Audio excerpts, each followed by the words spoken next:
2026వ సంవత్సరం సింహరాశి గ్రహస్థితి ఒక్కసారి పరిశీలిస్తే ముఖ్యంగా గురుగ్రహం మిథున కర్క సింహ 11, 12 ఒకట వెంట గురు సంచారం ఉంటుంది.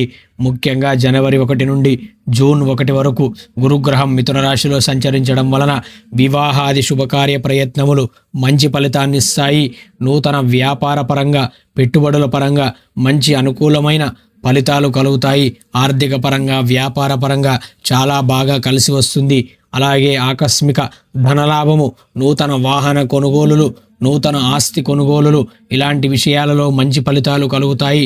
అలాగే ఉద్యోగస్తులకు ఉద్యోగమున ప్రమోషన్స్, నిరుద్యోగస్తులకు నూతన ఉద్యోగ అవకాశాలు, విదేశీయాన ప్రయత్నాలు చేస్తూ ఉంటే ఇలాంటి వారికి రవిగ్రహ సంచారం ఈ మధ్యలో అనుకూలించడం వలన జూన్ 1 వరకు చాలా మంచి కాలము.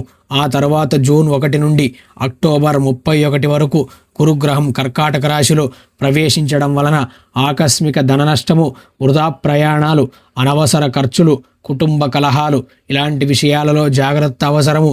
అక్టోబర్ 31 నుండి డిసెంబర్ చివరి వరకు గురుగ్రహం సింహరాశిలో జన్మరాశిలో సంచరించడం వలన నూతన పనులు ఏవి కలిసి రావు. ఆర్థిక పరంగా వ్యాపార పరంగా చాలా సమస్యలుంటాయి.